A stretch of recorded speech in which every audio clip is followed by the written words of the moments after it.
दोस्तों नमस्कार। मैं के पी सिंह। आप देख रहे हैं अपना चहेता न्यूज़ चैनल पीपल बिल। अभी एक दिन पहले ही प्रधानमंत्री नरेंद्र मोदी ने जो विभिन्न पार्टियों के सांसदों की जो डेलीगेशन भेजे गए थे तमाम अलग अलग देशों में, जो पहलगाम पर हमला हुआ था उसके सिलसिले में विश्व समुदाय को ये समझाने के लिए कि किस तरह से पाकिस्तान आतंकवाद का इस्तेमाल करके और भारत को नुकसान करने की कोशिश कर रहा है, भारत पर हमले कर रहा है। और उसके मद्देनज़र अंतर्राष्ट्रीय समुदाय को, चूँकि वो अंतर्राष्ट्रीय समुदाय इस बात की प्रतिबद्धता घोषित करता है कि वो आतंकवाद के विरुद्ध कहीं पे भी लड़ाई हो तो पूरा विश्व एकजुटता प्रदर्शित करेगा। तो इस नीति के तहत ये साबित करने के लिए कि भारत आतंकवाद से पीड़ित हो रहा है और भारत में जो आतंकवाद का निर्यातक है वो पाकिस्तान है, तो इसलिए भारत के साथ सहयोग किया जाए, भारत को इसमें समर्थन दिया जाए जो आतंकवाद से निपटने के मामले में। और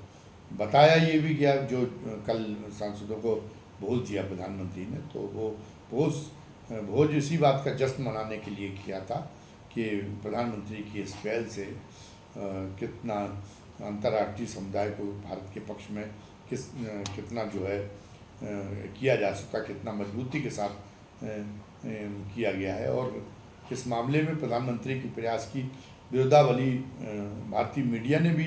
पूरी तरीके से गाई थी। मीडिया का तो, भारत में तो मीडिया का ये अनिवार्य कर्तव्य हो गया है कि शुतुरमुर्ग की तरह सच्चाई के मामले में रेत में अपना सिर धंसा लेती है। और प्रधानमंत्री जो कहते हैं तो पता ही नहीं चलता कि प्रधानमंत्री जो चाहते हैं वो मीडिया में वो जो है वो गाना गाया जाने लगता, पता ही नहीं चलता कि वास्तविकता क्या है। बहरहाल जश्न उन्होंने मनाया तो ये पूरा देश आश्वस्त हुआ था कि नहीं, जो है आतंकवाद को लेके भारत ये समझाने में सफल हो रहा है कि पहलगाम में जो आतंकवादी हमला हुआ वो पाकिस्तान ने कराया और पाकिस्तान अपनी करतूतों से बाज नहीं आ रहा। तो इसलिए अब पूरे विश्व समुदाय से पाकिस्तान के खिलाफ, पाकिस्तान की जो आतंकवादियों को शहीद होने की कोशिशें हैं उनको पस्त करने के लिए उन कोशिशों को, और भारत को जो है पूरी दुनिया ने समर्थन देने का वायदा कर दिया है। ये कल दावा किया जा रहा था और इसी दावे के उपलक्ष्य में ये जश्न आयोजित किया गया था। लेकिन आज जो आया तो स्थिति एकदम बिल्कुल उलट गई। आज क्या आया कि अमेरिकी सेना की केंद्रीय कमांड के प्रमुख हैं माइकल कुरिल, तो उन्होंने एक वक्तव्य दिया। उस वक्तव्य में उन्होंने क्या कहा कि आतंकवाद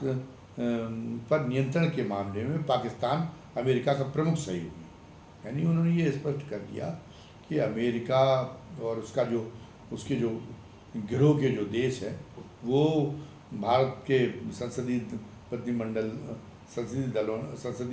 प्रतिनिधियों ने आके चाहे कुछ भी कहा हो, लेकिन वो उस पर विश्वास नहीं करते, वो पाकिस्तान पर विश्वास करते। और इसलिए वो पाकिस्तान को, बल्कि वो पाकिस्तान की भूमिका इस रूप में देखते, भारत पाकिस्तान को चाहे कुछ कहे कि वो आतंकवाद का पोषक निर्यातक है और एक खलनायक के रूप में प्रस्तुत करे, लेकिन वो भारत की जो है कोशिशों का सिर्फ कतई प्रभावित नहीं है अंतर्राष्ट्रीय समुदाय। वो इसका भारत की चौंचलेबाजी और शायद पाकिस्तान को एक बदनाम करने की भारत की एक मुहिम के बतौर उसने संज्ञान में लिया। इसलिए आज ये हुआ कि अमेरिकी सेना के केंद्रीय कमांड के प्रमुख ने ये बयान दिया कि उन्होंने पाकिस्तान को तो बड़ा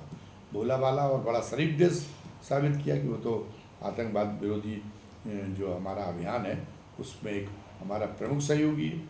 भारत के चेहरे पर तो अमेरिका की इस शुहरत से कारक होता ही खासतौर से भारत सरकार के उस पर। और दूसरा क्या है कि जो पाकिस्तान के सेनाध्यक्ष हैं असीम मुनीर, उनको जो है अमेरिका में 14 जून को अमेरिकी सैन्य दिवस मनाया जाता है। तो सैन्य दिवस में मुख्य अतिथि के रूप में उन्होंने असीम मुनीर को बुला लिया, जबकि असीम मुनीर ही सारा ये जो है गोलू का बैल,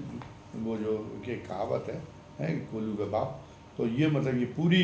उसकी जड़ जो है ये है वो,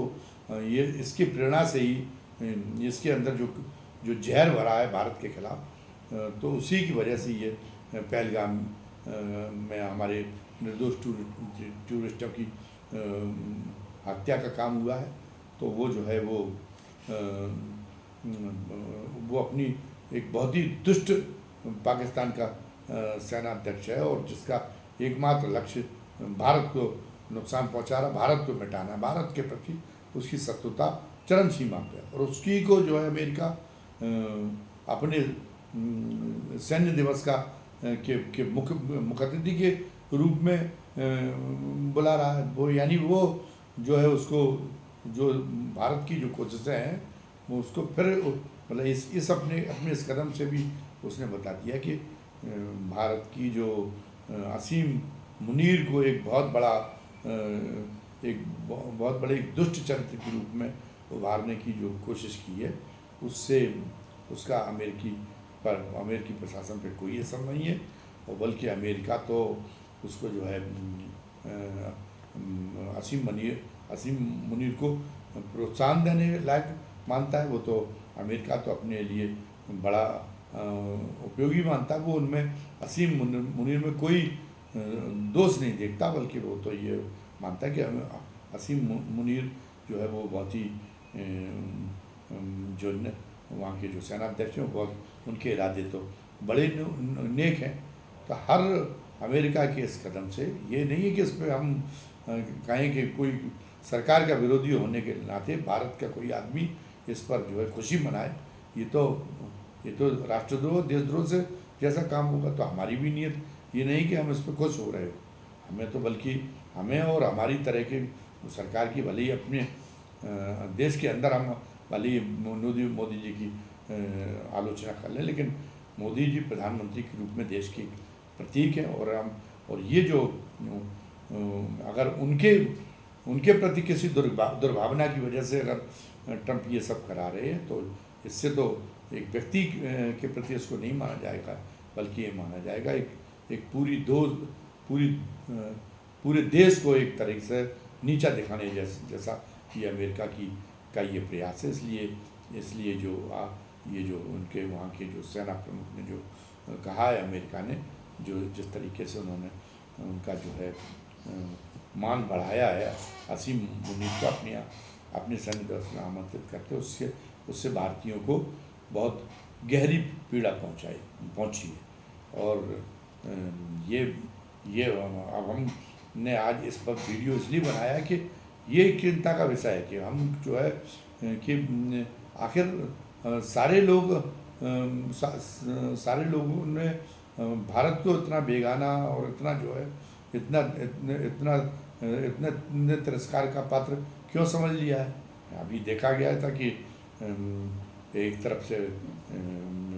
पहलगाम की घटना हुई और उसके बाद में दुनिया का झुकाव भारत की तरफ होना चाहिए था, लेकिन हुआ ये कि पाकिस्तान पर तो मतलब इमदाद बरसा दी दुनिया के तमाम सारे संगठनों ने। विश्व बैंक ने 20 अरब डॉलर की सहायता उसको पर्यावरण में सुधार के बहाने दे डाली, जबकि वो इस सहायता का इस्तेमाल जो है वो अपनी रक्षा संबंधी कार्यों पर खर्च करने में करता, अपनी सैन्य स्थिति को मजबूत करने में करता, और उसकी सैन्य स्थिति मजबूत करने का मतलब है कि वो आतंकवाद को जो भारत में आतंकवाद को बढ़ावा देने के रूप में इसको करता है। लेकिन फिर भी भारत की बात कोई नहीं सुनता। भारत की बात तो विश्व समुदाय के बीच में, विश्व राजनीति के बीच में अरण्य रोदन बन के रह गई। अंतर्राष्ट्रीय मुद्रा कोष ने भी एक बड़ी सहायता की उसको पेशकश कर दी। चीन तो खुलेआम पाकिस्तान के साथ है ही, उसने तो जो है उसने तो $3.7 बिलियन का एक वाणिज्यिक ऋण चीन के लिए मंजूर किया ही है। यहाँ तक कि रसिया भी चीन पर पाकिस्तान पर मेहरबानी करने पे आएगा। वहाँ वो एक उसकी एक बंद पड़ी जो स्टील फैक्ट्री है उसको उसका पुनरुद्धार करने के बहाने उसने भी पाकिस्तान की मदद कर डाली है। तो भारत ये कोशिश कर रहा है कि उसको जो है पाकिस्तान को हम FATF की जो ग्रे सूची होती है उसमें फिर एक बार शामिल करा दें, ताकि जो उसके द्वारा उसमें जो काला धन शोधन है, जो मनी लॉन्ड्रिंग होती है, उस पर रोक लग सके और आतंकवाद को जो वित्त पोषण करता है उसके मामले में पाकिस्तान को असहाय किया जा सके। लेकिन भारत ने कहा तो है भारत की, लेकिन ये मंसूबे तो कहीं सफल होते दिखाई नहीं दे रहे हैं। तो एक ऐसी स्थिति तो भारत की कभी नहीं थी। बाकी कोई और नहीं तो कम से कम सोवियत संघ तो हमेशा भारत के साथ में खड़ा होता था, अन्य देश भी खड़े हो जाते थे। लेकिन ऐसा क्या हो गया कि सारे के सभी को भारत के मुकाबले पाकिस्तान सगा लगने लगा। इस बारे में हमें एक विचार करना पड़ेगा कि देश का हित का सवाल है। इसमें कोई ये नहीं कि कोई हम खुशी मना रहे हो कि नहीं ठीक है मोदी सरकार के रहते हुए सारे लोग शत्रु हो जाए, बल्कि ये हमारी चिंता का विषय है कि आखिर क्यों कैसा हो रहा है मोदी सरकार की। और हमें फिर जब हम इस बिंदु पर सोचते हैं तो हमें कहीं ना कहीं ये मानना पड़ेगा कि मोदी सरकार का जो डील करने का तरीका है दुनिया के विभिन्न देशों को, उस तरीके में कहीं ना कोई खोट जरूर है, जिसकी वजह से ये स्थिति पैदा हुई है। कहीं ऐसा तो नहीं है कि मोदी जी विदेश नीति के मामले में राष्ट्रहित को जो है उस अपनी ब्रांडिंग करने की धुन में भूल जाते हैं। राष्ट्रहित उनसे कहीं ना कहीं अनदेखा हो जाता जाने अनजाने में, उसके कारण से स्थिति ये हो रही। वो उनको जो है वो जो अमेरिका का जो चुनाव था जिसमें जो बाइडेन जीते थे, तो उस मौके पर उन्होंने अपने आप को ये साबित करने के कि अमेरिका जो है दुनिया की सबसे बड़ी महाशक्ति, और महाशक्ति का जो वहाँ का जो राष्ट्रपति है वो हमारा ऐसा मित्र है कि हम उसको धौल जमा देते। और उस मित्रता को निभाने के लिए वो अमेरिका के चुनाव में और जो है अब की बार और फिर ट्रम्प सरकार ये कहने पहुँच गए थे। उसका खामियाजा ये हुआ कि जो बाइडेन जब राष्ट्रपति बन गए और ट्रम्प हार गए, तो फिर अमेरिकी प्रशासन की उपेक्षा भारत को झेलनी पड़ी। लेकिन अब ट्रम्प को जब उन्होंने ये नहीं सोचा कि उनको अपना जो संबंध है ट्रम्प के साथ या किसी भी भारत के या किसी भी देश के राष्ट्राध्यक्ष के साथ, वो एक देश के दूसरे देश के संबंध के रूप में रखना चाहिए, न कि व्यक्तिगत संबंध को वो ज़्यादा महत्व दें और व्यक्तिगत संबंध उसको मानने लगे और उस ढंग से उसको निभाने लगे। तो उसकी भी अपेक्षा बढ़ जाती। तो जब ट्रम्प उसमें पहुंच गए, विपक्ष में पहुंच गए, तो फिर ट्रम्प की अपेक्षा बढ़ गई कि जब मोदी जी हमारे लिए इस सीमा तक आगे थे हमारे साथ दोस्ती निभाने के मामले में कि वो हमारे चुनाव में भी आ गए थे, और उन्होंने अब की बार फिर ट्रम्प सरकार ये नारा लगवा लिया था। तो उन्होंने फिर ये सोचा कि उसके बाद में कि अब तो हम फिर तो वो जो है ये मानने लगे कि नहीं हमारा मोदी जी पर अधिकार है। तो इसी नाते जब जो बाइडेन के ज़माने में मोदी जी गए अमेरिका की यात्रा पे, तो उन्होंने मीडिया से कह दिया कि वो मुझसे भी मिलेंगे। और अब तब तक मोदी जी को समझ में आ गया था कि जो बाइडेन नाराज़ हैं उनके ट्रम्प से जो उन्होंने बहुत ज़्यादा नज़दीकियाँ चुनाव के दौरान प्रदर्शित की थी। तो फिर अब और अमेरिका से बैर मोल लेके रहा नहीं जा सकता। तो इसलिए वो जो ट्रम्प ने कहा था कि वो मुझसे मिलेंगे, लेकिन वो दोस्ती निभाने का जो है वो भूल गए, वो सबक को भूल गए दोस्ती निभाने का, और उन्होंने किसी में खैरियत समझी कि वो ट्रम्प के पास में नहीं गए। तो ट्रम्प भी उस दिन से जो पहले वो उनसे व्यक्तिगत संबंध बनाने की कोशिश कर रहे थे, लेकिन ये इसी कोशिश की वजह से ये राजनयिक का जो का ये एक गलत तरीका था, उसी की वजह से ट्रम्प की अपेक्षाएं ये बढ़ गई कि फिर उन्होंने भी चीज़ों को व्यक्तिगत लेना शुरू कर दिया। और उन्होंने जब मोदी उनसे नहीं मिले ट्रम्प से, जब वो ट्रम्प पक्ष में थे, तो